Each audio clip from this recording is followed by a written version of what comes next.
vaut mieux la fin d'une chose que le commencement. Que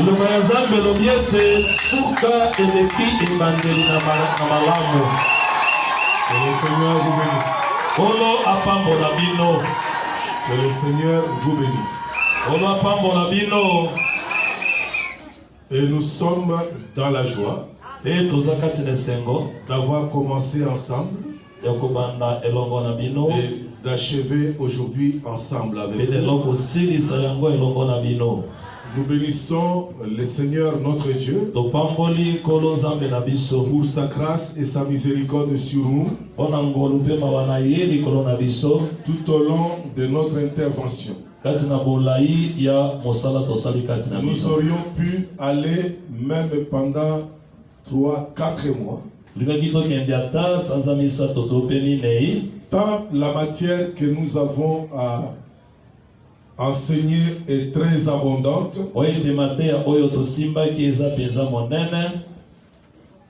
Mais nous avons d'autres occupations.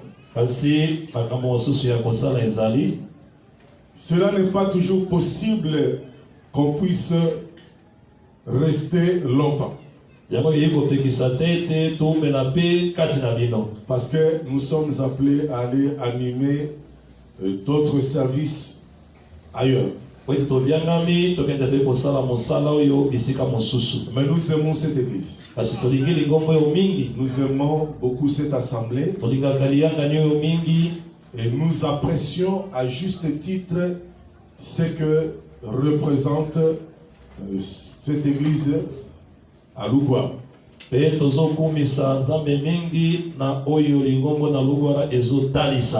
Amen. Que Dieu vous bénisse. Nous croyons que vous êtes un peuple zélé. N'eût été le chantier dans lequel vous êtes, peut-être qu'on pouvait envisager un séminaire. Amen. Mais cela n'est pas possible pour le moment. Si telle sera la volonté de Dieu, plus tard après votre construction, nous pourrions toujours revenir et nous encore avec les hommes de Dieu. Et nous aimons aussi travailler dans l'harmonie. Que Dieu vous bénisse. Votre zèle, votre assiduité, et nous croyons que nous avons bénéficié aussi de vos prières. Nous connaissons cette église pour l'esprit de la prière, pour l'esprit de consécration, pour l'esprit d'abandon total à Dieu. Nous avons un rendez-vous à ne pas manquer avec le Seigneur. Surtout le jour de l'enlèvement. Mais avant l'enlèvement, il y a des gens qui quitteront ce monde, qui quitteront. Certains resteront jusqu'au jour de l'enlèvement. Si l'enlèvement est proche, et nous croyons que cet événement est proche. Que Dieu vous bénisse, qu'il bénisse tout ce que vous faites pour le Seigneur, et qu'il se souvienne de vous, qu'il ouvre pour vous le livre des souvenirs, qu'il regarde ce que vous avez déjà fait pour lui, et qu'il vous bénisse, qu'il se souvienne de vous. Amen. Et cette église nous a assistés. Elle continue à nous assister. C'est une très belle église. Et nous croyons par la grâce de Dieu que vous irez davantage de l'avant. Vous allez prospérer. Vous allez vous développer. que Dieu accomplira des grandes choses chez vous. Il faut voir les choses en grand. Notre Dieu est grand. Mais il faut lui faire aussi des choses grandioses. De grandes choses. Qu'il vous vienne en aide. Qu'il bénisse vos efforts. Qu'il vous rende à centuple ce que vous avez fait pour lui. Amen. Que vous puissiez palper la bénédiction de Dieu. Mettons-nous debout pour la lecture des Saintes Écritures. Nous sommes en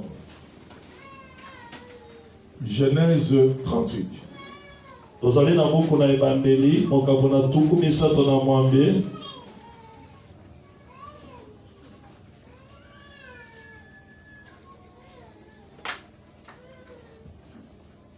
Nous allons lire à partir du 12e verset.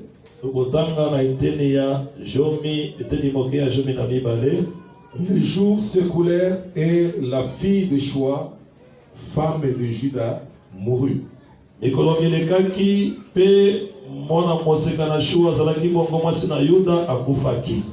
Lorsque Juda fut consolé,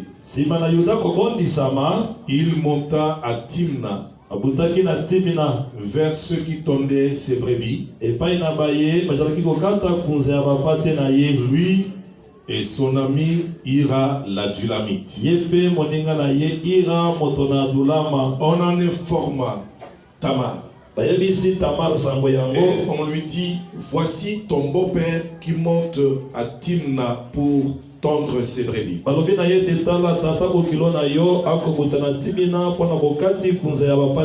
Alors, elle ôta ses habits de veuve. Elle se couvrit d'un voile et s'enveloppa. Elle s'assit à l'entrée d'Énaïm sur le chemin de Timna, car elle voyait que Sheila était devenu grand et qu'elle ne lui était point donné pour femme. Juda la vit et la prit pour une prostituée parce qu'elle avait couvert son visage. Il l'aborda sur le chemin et dit, laisse-moi aller vers toi, car il ne connut pas que c'était sa belle-fille. Elle dit, que me donneras-tu pour venir vers moi? Il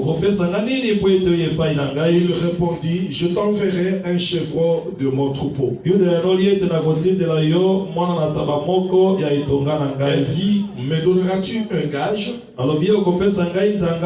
jusqu'à ce que tu l'envoies? Il répondit, quel gage te donnerai-je? Elle dit, ton cachet, ton cordon et le bâton que tu as à la main.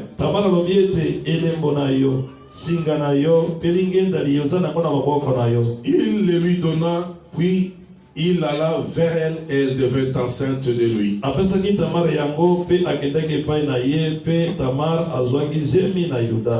Elle se leva et s'en alla. Elle ôta son voile et remit ses habits de veuve. Il envoya le chevreau par son ami pour retirer le gage de main de la femme, mais il ne la trouva point. Il interrogea les gens du lieu en disant, où est cette prostituée qui se tenait à Énaïm? Sur le chemin? Ils répondirent, il n'y a point ici. Vous pouvez vous asseoir, bien-aimés, pendant que nous allons récupérer le livre de Ruth. sur lequel nous étions en train de parler. Dans le chapitre 4,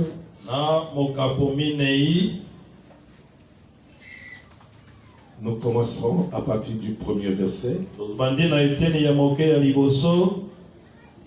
jusqu'au 9e verset. Nous allons lire par séquence au lieu de faire une longue lecture. Parce que la lecture est vraiment longue. Nous allons lire d'abord le premier verset. Ensuite, nous allons sauter pour lire le 5e verset. Et jusqu'au 7e. Boaz monta à la porte et s'y arrêta. Or, voici celui qui avait le droit de rachat. Et donc, Boaz avait parlé. 20 ans passés. Boaz lui dit, approche-toi, reste ici, toi un tel.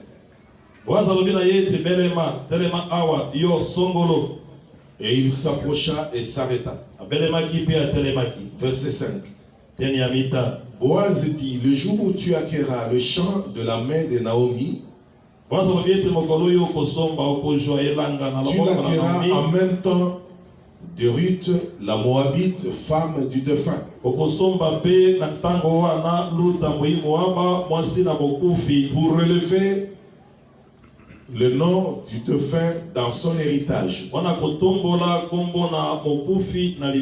Et celui qui avait le droit de rachat répondit, je ne puis racheter pour mon compte, crainte de détruire mon héritage. Prends pour toi mon droit de rachat, car je ne puis racheter. Autrefois en Israël, pour valider une affaire quelconque relative à un rachat ou à un échange, l'un ôtait son soulier et le donnait à l'autre. Cela servait de témoignage en Israël.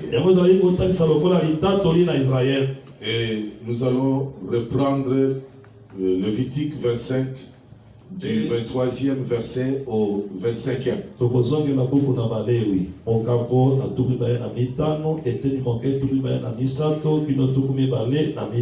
Les terres ne se vendront point à perpétuité, car le pays est à moi. Car vous êtes chez moi comme étrangers et comme habitants. Dans tout le pays dont vous aurez la possession, vous établirez le droit de rachat pour les terres. Si ton frère devient pauvre et vend une portion de sa propriété, celui qui a le droit de rachat, son plus proche parent, viendra et rachètera ce qu'a vendu son frère. Et sans oublier notre passage de coutume par lequel nous devons passer. C'est Matthieu chapitre 22 verset 39 à 40.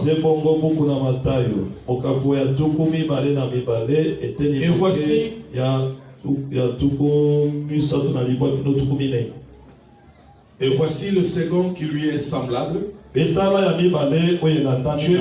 ton prochain comme toi-même. De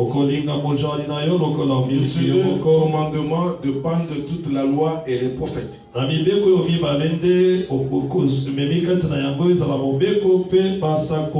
Que le Seigneur soit glorifié pour la lecture de sa parole. Nous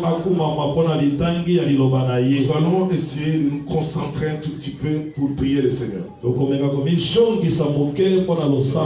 en toi-même et regarde que le Seigneur, lui, capable de changer ta vie, de te faire avancer dans la vie, d'accomplir les exploits dans ta vie, de donner une couleur de gloire à ta vie, de révéler les grandes œuvres dans ta vie. Nous allons incliner nos têtes un instant. Kolo Yesue Yone Zambeo Sungabomo Inanga Yone Libananga Kolo Yesue Yone Zambeo Sungabomo Inanga Yone Libananga Katina Liteana Yaka Zambeo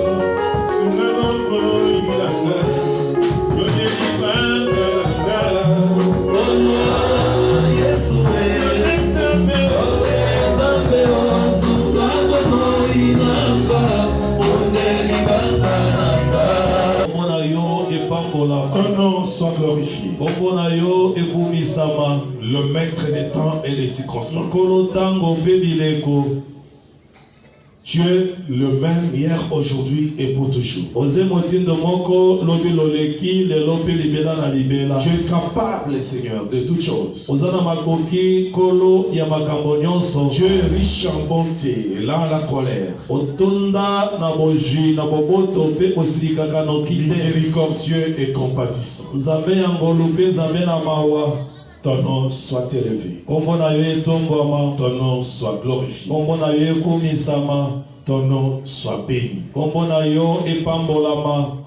Toi qui es assis au-dessus de tous les cieux, dont le nom est au-dessus de tous les noms, le rocher d'Israël. C'est toi notre appui, notre sécurité. Tu es notre force. Tu es notre rempart. Éternel Dieu des armées, nous venons à toi. T'invoquons en ce moment, selon qu'il est écrit. Celui qui invoquera le nom du Seigneur sera sauvé. C'est toi qui as versé le sang sur la croix pour ce peuple, Seigneur. Parce que c'est ton peuple, c'est ton troupeau. Viens maintenant à son secours. Que tu entendes le cri du cœur de chacun de nous. C'est qu'aucun pasteur ne peut entendre. Toi tu peux l'entendre. Tu as caché au prophète Élie ce que la femme avait dans son cœur. Il l'a pris pour une femme perverse. Mais toi tu connaissais la souffrance de cette femme. Et tu as répondu à la prière de cette femme. Voilà pourquoi nous t'invoquons. Que tu nous viennes en aide. Que tu nous viennes au secours. Au secours, Seigneur. Lève-toi, Seigneur. Et agis à l'instant même. Père, la délivrance de ton père. Libère son âme de toutes les charges de son cœur. Dans le nom de Jésus. Tu as dit venez à moi, tous qui êtes fatigués, et moi je vous donnerai du repos. Maintenant, Seigneur, agis à l'instant. Vois les difficultés de ton peuple. Exauce-le du haut des cieux. Vois les difficultés de ton peuple. Donne-leur la solution. Vois les menaces, les attaques, les flèches du diable à cause du sang qui a coulé sur la croix de Golgotha. Opère la délivrance de ton peuple. Car c'est toi qui as le droit de le racheter. Opère sa délivrance. Remets ce peuple dans ses droits. Remplis ce peuple de ton esprit. Enflamme son cœur pour les choses du royaume. Nous te le demandons, Seigneur. Sanctifie ton peuple. Loin ce peuple par ton esprit. Nous te recommandons les Écritures que nous venons de lire, sachant que c'est toi l'auteur de la parole et qui connaît la pensée de ta parole. Seigneur, sois béni. Écris cette parole dans nos cœurs. Dans le nom puissant de Jésus-Christ, le Seigneur et le Sauveur. Amen. Que Dieu vous bénisse. Que Dieu vous bénisse. Et qu'il entende votre cri du cœur. Qu'il voit les pleurs de votre cœur. Là où l'homme ne peut pas accéder. Là où c'est fermé pour ton voisin. Chacun de nous, lorsque nous venons à l'église, a des choses qu'il doit dire à Dieu.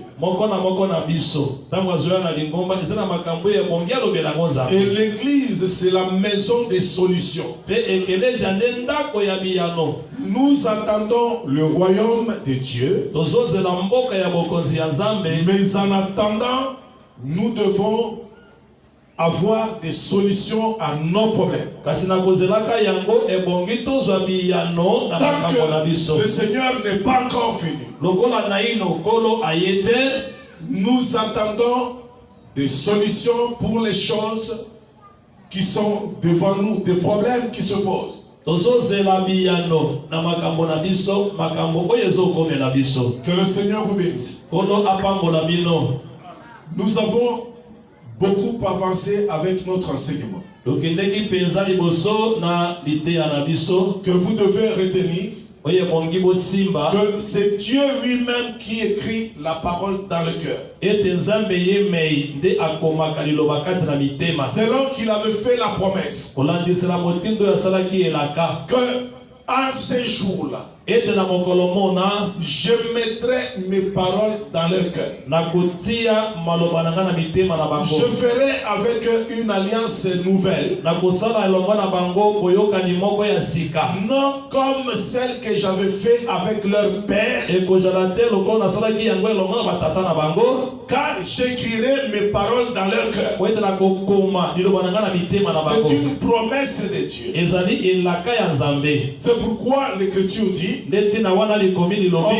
n'enseignera son concitoyen en disant connais le Seigneur, car tous me connaîtront, depuis le plus grand jusqu'au plus petit. Tous me connaîtront. C'est-à-dire Dieu lui-même se mettra à l'œuvre. Je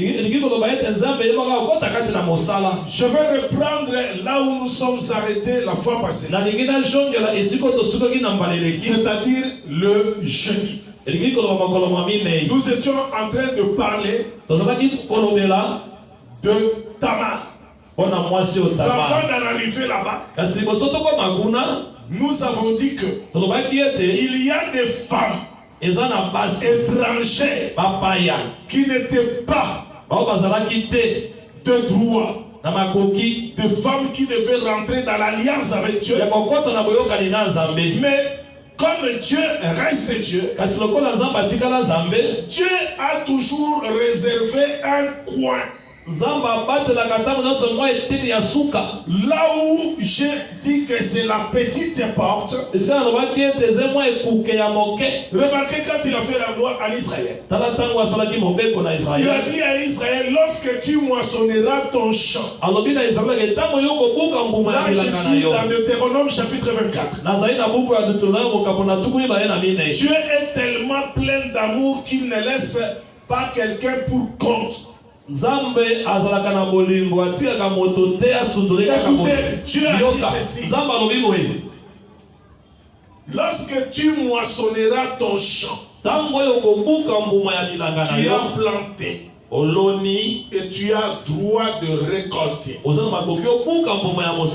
celui qui travaille a le droit d'avoir un salaire. Ça, c'est la loi de Dieu. Lorsque tu moissonneras ton champ, c'est-à-dire après avoir semé, tu as le droit de récolter. C'est dans la loi de Dieu. Je reprends, lorsque tu moissonneras ton champ, lequel tu as fait sortir de la sueur. Quand tu moissonneras ce champ-là, tu ne moissonneras pas tout, mais tu laisseras un coin de ton champ sans le moissonner, car il restera pour le pauvre, pour la veuve, pour l'orphelin. Est-ce que nous marchons ensemble? Amen. Regardez Dieu quand il fait la loi. Comme le monde aime copier Dieu, le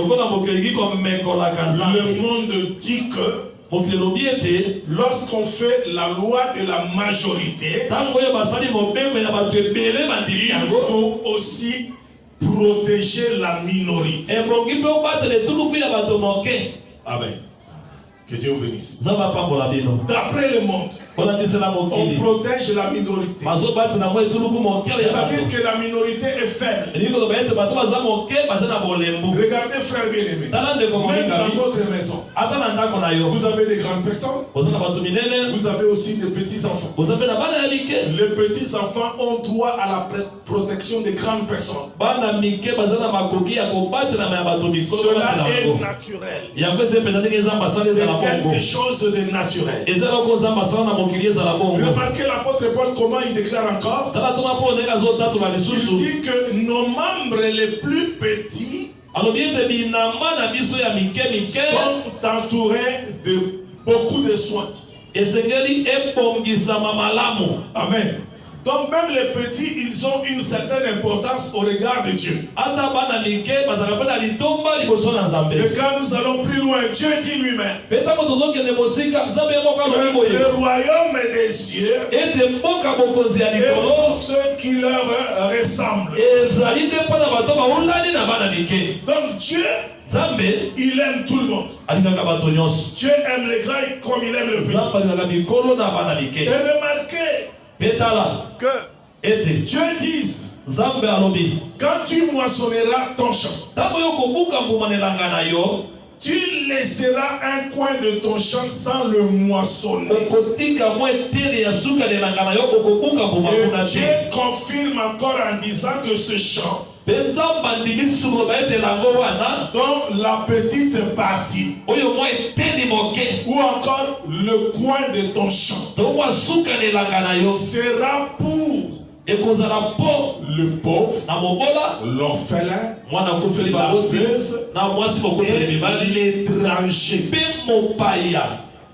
Est-ce que nous marchons ensemble? Dieu parle de l'étranger. Donc l'étranger qui habitera au milieu de toi aura aussi droit de citer. Il a le droit de vivre. Est-ce que nous marchons ensemble? Même si nous revenons dans notre pays, par exemple, vous savez que l'homme naturel développe des esprits mauvais. Même dans vos maisons, vous regardez les enfants que vous avez dans vos maisons, les enfants que vous avez engendrés avec votre propre femme.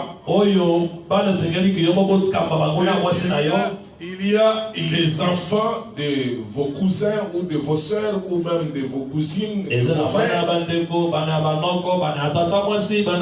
qui viennent vivre avec vous. Est-ce que nous marchons ensemble? Remarquez la manière de foi dont certaines femmes les traitent.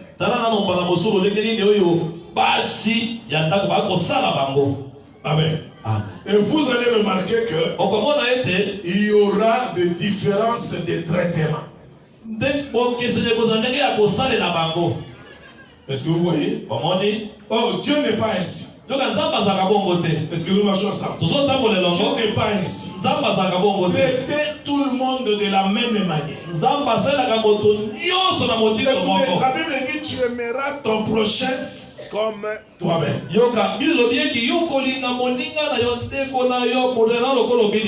aimeras ton prochain comme toi-même. Est-ce que nous marchons ensemble? Amen. Or, nous avons dit, c'est Jésus qui parle. Il dit que de ces deux commandements dépendent toute la loi et les prophètes. De ces deux commandements dépendent la loi et les prophètes. Donc,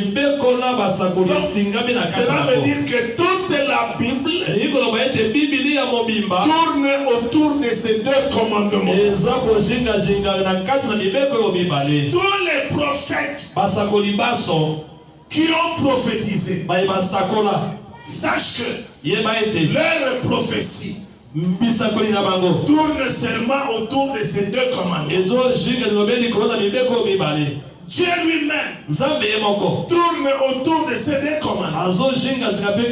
Quand il a fait la loi sur la moisson, cela tourne autour de ces deux commandements. Quand les riches ont prophétisé, cela tourne autour de ces deux commandements.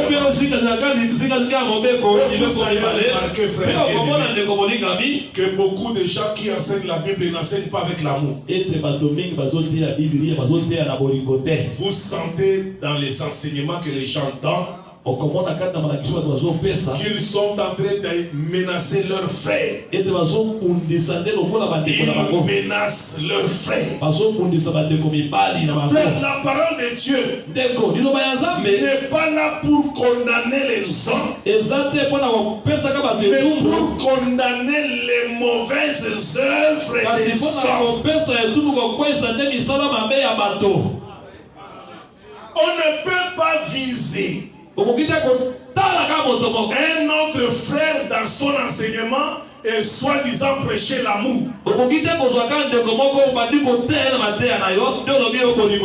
Actuellement, beaucoup de prédicateurs font du péché lorsqu'ils prêchent.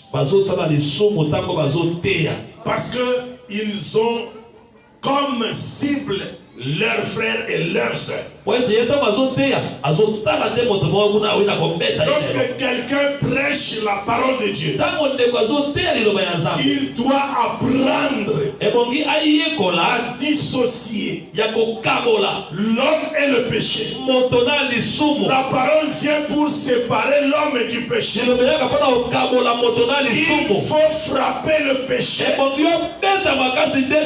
délivrer l'homme. Et c'est ça qu'on appelle l'amour.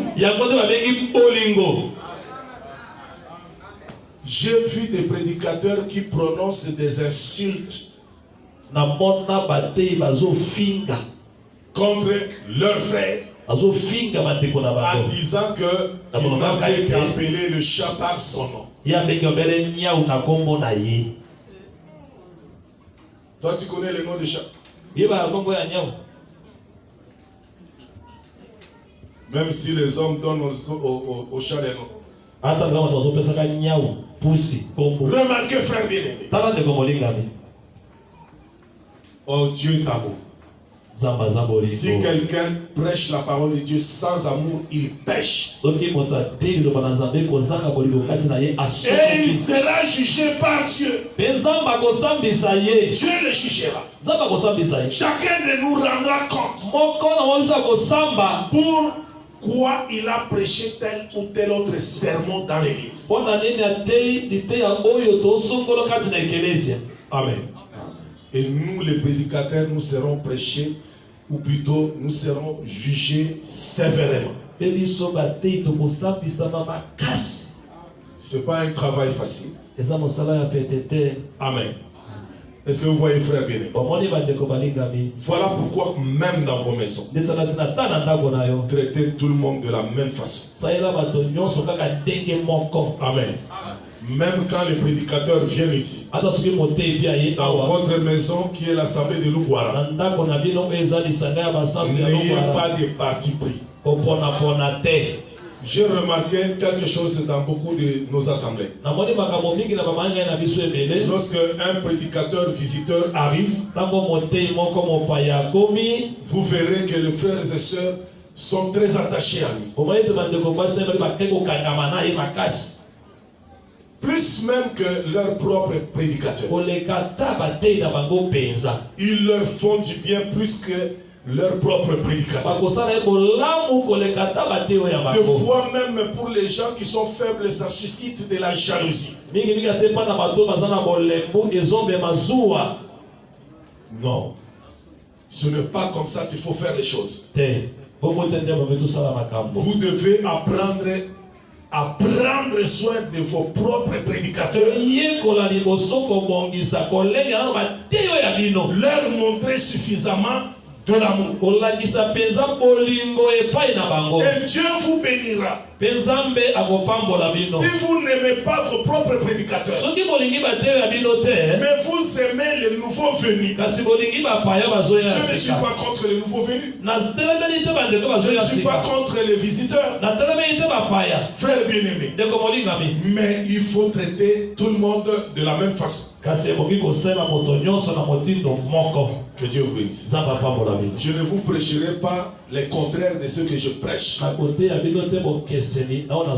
J'ai été à Dourba, j'ai trouvé une fracture entre les prédicateurs et les fidèles.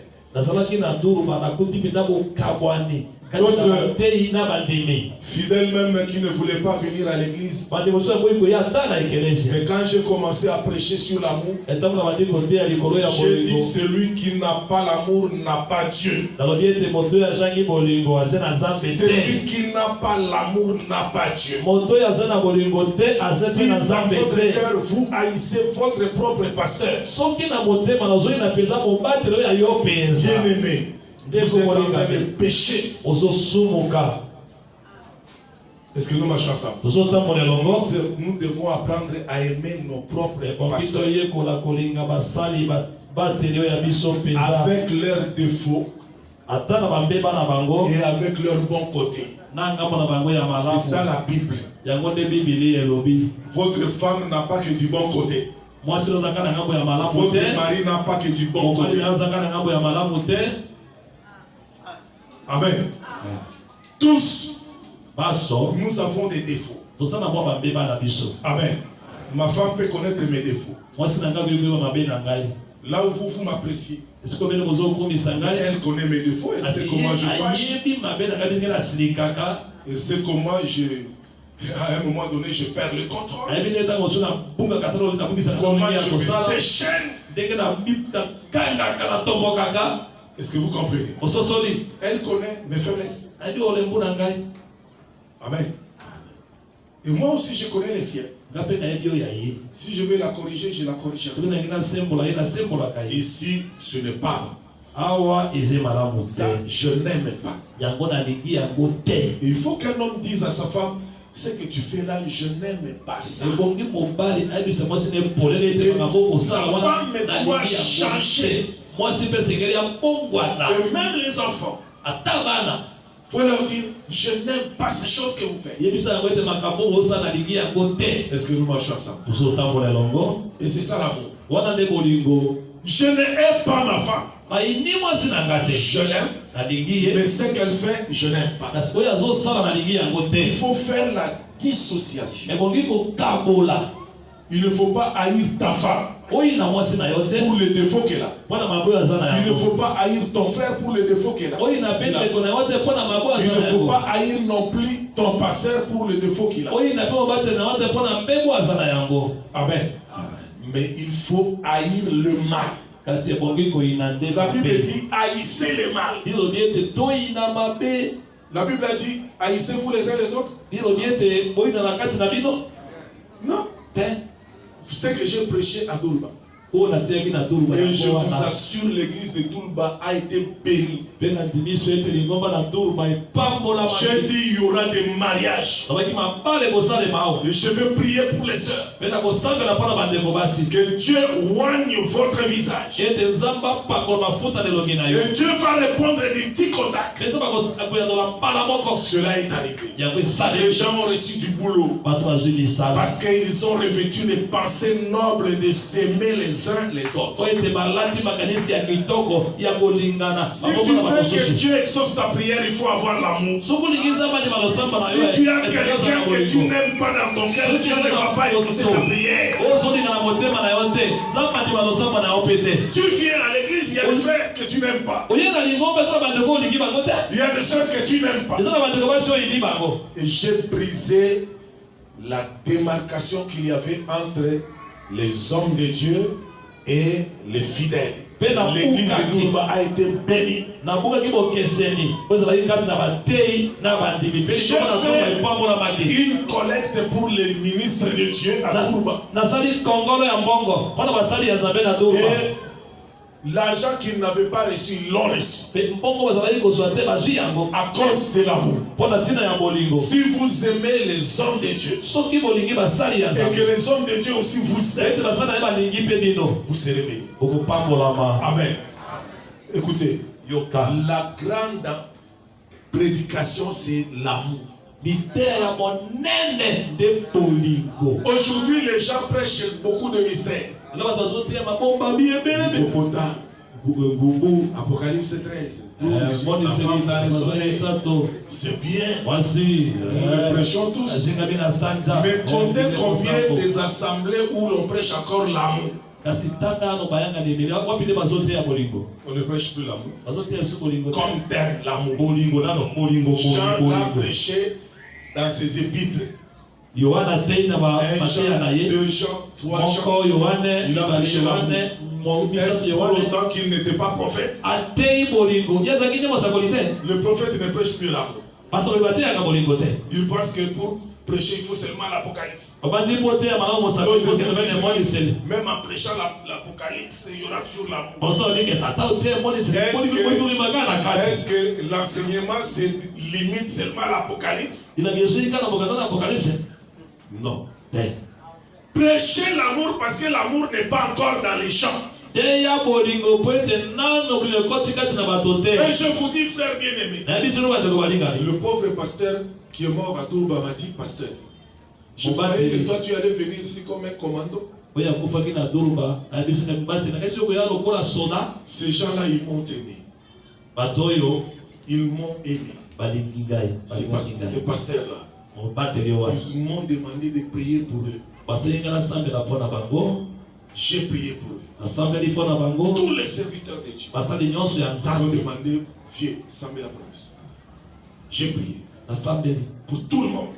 Ils ont compris que l'homme qui devait prier pour eux, c'est celui-ci. Parce qu'ils les portent dans leur cœur. La prière est une bénédiction. Amen. Dieu les a bénis. Et l'église de Doulba aujourd'hui, c'est un bijou. Regardez, frère bien-aimé. Donc Dieu, dans sa parole, il entoure nos membres les plus petits avec beaucoup de soin. Et remarquez Jésus, lorsqu'il a prêché, il a dit, amenez-moi les petits enfants. Quand on pose la question, qui est le plus grand? Il amène des petits. Il dit, regardez ces petits enfants. Le royaume est pour ceux qui leur ressemblent. Celui qui veut être grand parmi vous, soit comme le plus petit. Amen. Est-ce que nous marchons ensemble? Tout cela, je vous amène à comprendre une chose. Que vous ne devez négliger personne. Amen. Remarquez, frère bien-aimé. Je reviens. Quand tu moissonneras ton champ, tu laisseras un coin du champ. Le coin. Je l'appelle la petite porte. Ou encore la porte de la grâce. Parce que celui qui va entrer là-bas, il ne méritait pas en réalité d'avoir quelque chose, mais Dieu la lui donne. Est-ce que nous marchons ensemble? Dieu cite la veuve, l'orphelin, l'étranger.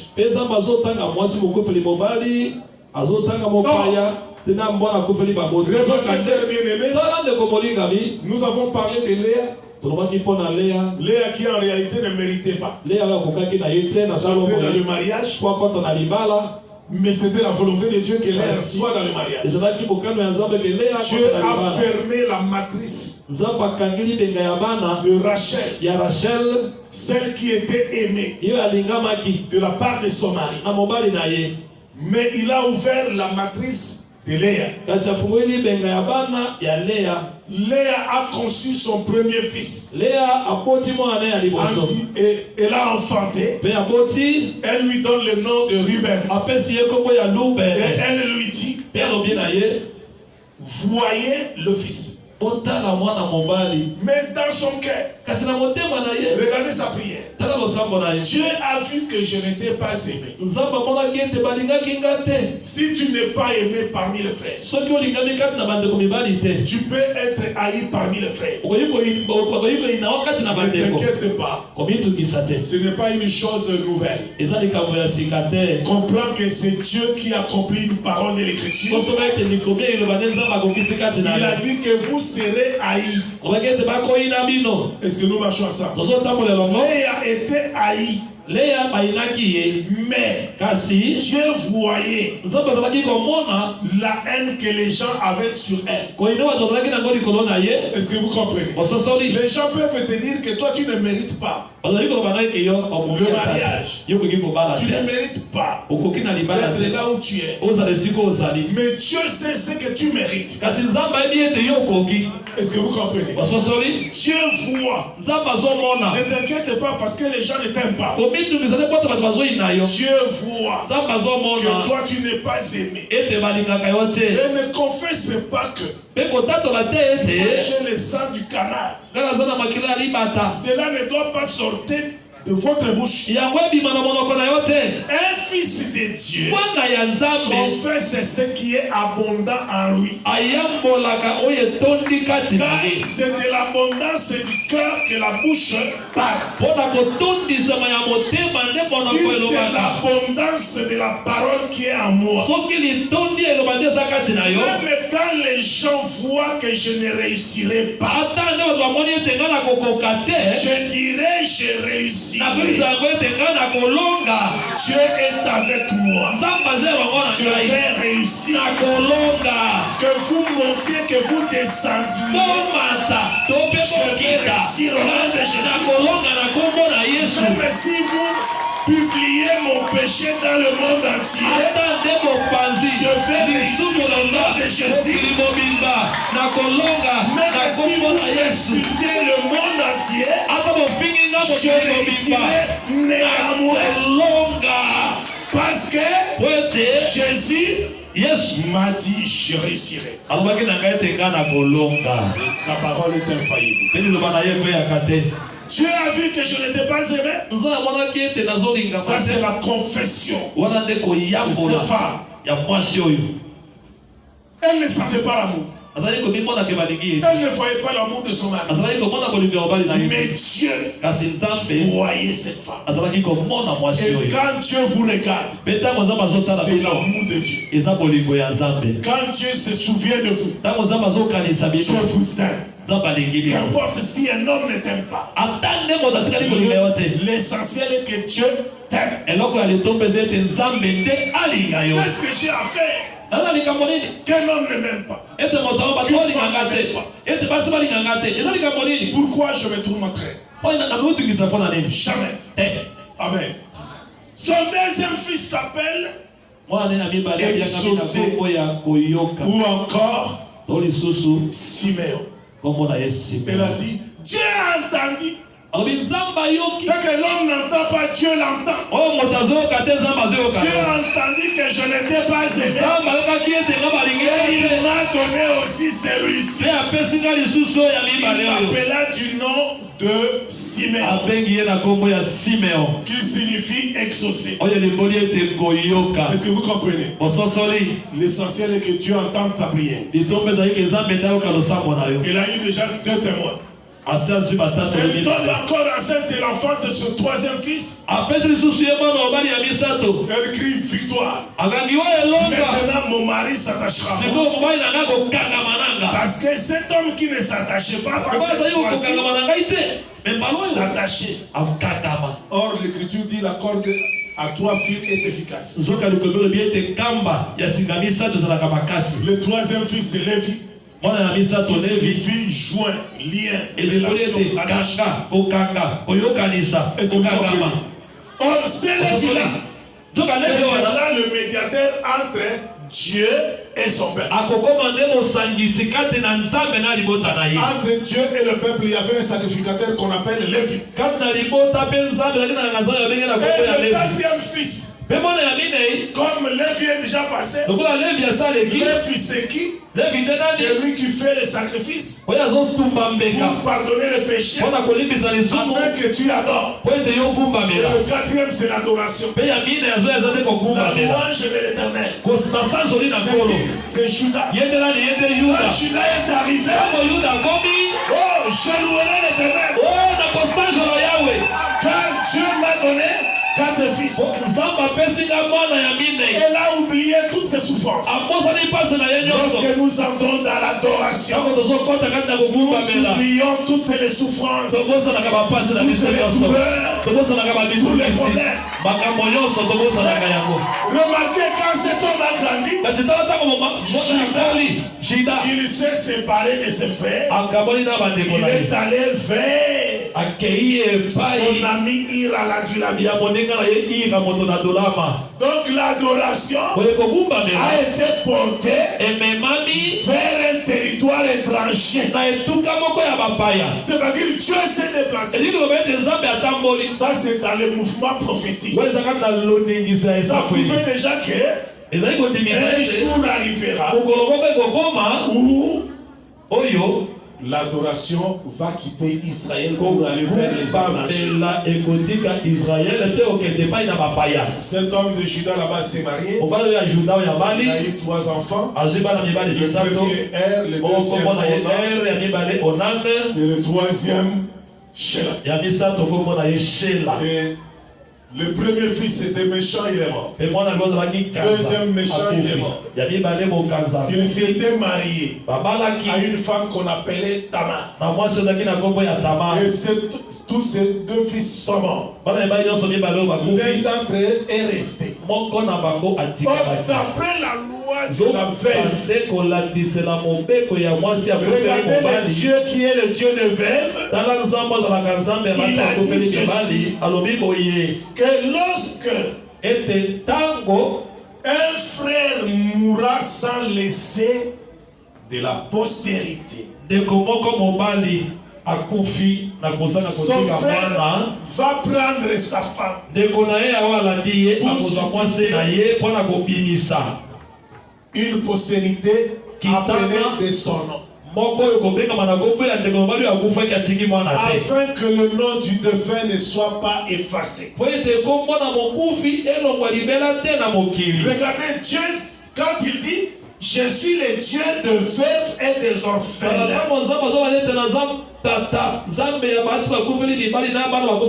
Il a légiféré par rapport à ces catégories de personnes. Quand vous priez, vous devez prier avec la parole de Dieu. Le Dieu des orphelins. Le Dieu des veuves. S'il y a une chose dont Dieu est incapable d'abandonner, c'est sa parole. Parce que lui-même c'est la parole. Il ne peut pas jeter sa parole. Il est fidèle à sa parole. Et il a dit, il est le Dieu des orphelins, c'est-à-dire le père des orphelins et le mari de veuves. Si pour les hommes ces gens-là n'ont pas de droit, dans vos familles ces gens-là n'ont pas de droit. Lorsque le mari meurt, la femme et les enfants sont abandonnés. Regardez frère bien-aimé, ce qui arrive souvent dans les familles, lorsque le père meurt, la femme et les enfants sont abandonnés. Dans la plupart des cas, c'est ça. Est-ce que nous marchons ça? Mais maintenant, regardez. Dieu est le Dieu de veuves. Et il a donné une écriture. Si un frère meurt sans avoir eu des enfants, son frère viendra et prendra sa femme pour susciter une postérité à son frère, afin que le nom du défunt ne soit pas effacé. Tout ça c'est dans l'amour. Est-ce que nous marchons ensemble? Il y a tant de choses qu'il faut dire par là, mais je vais solliciter 5 minutes. Regardez frère bien. Le Dieu de veuve. Je répète que si tu es veuve, prends la parole, tu es le père des orphelins, le mari de veuve. Je veux que tu me prennes en charge. Dieu va te prendre en charge.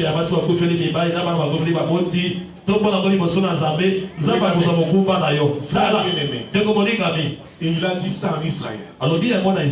Dieu ne dit pas les choses en vain. Cette parole de l'écriture a été écrite bien auparavant que Ruth ne soit mariée. Même les choses que tu vis dans ta vie, ce sont des choses que Dieu a connues d'avance. Et Dieu a préparé des solutions. Dans les tiroirs de Dieu, il y a des solutions. Et il a dit, j'ai tout mis par écrit. Des conseils, tout est déjà dedans. Rien de nouveau n'arrivera que Dieu ne sache pas. Remarquez frère bien-aimé. Alors, regardez. Judas a refusé de donner son troisième fils à Tamar. Il lui dit, garde ton état de veuve et va dans la maison de ton père jusqu'à ce que Sheila grandisse. Et quand il deviendra grand, il te sera donné. Ah, la femme a pris la parole et est partie dans la maison de son père. Elle a entendu. Sheila a grandi, le troisième fils de Judas. On ne lui donne pas. Alors, un jour, Judas poussé pour aller encore dans cette ville-là. Arrivé là-bas, sa belle-fille apprend que mon beau-père est dans la ville. Elle enlève son habit de veuvage. Parce que dans le temps passé, il y avait des habits de veuvage. Il y avait des mamans qui portaient ce qu'on appelle les piles.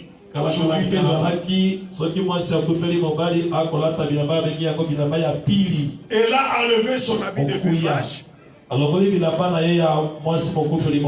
Et elle est allée s'asseoir dans la rue.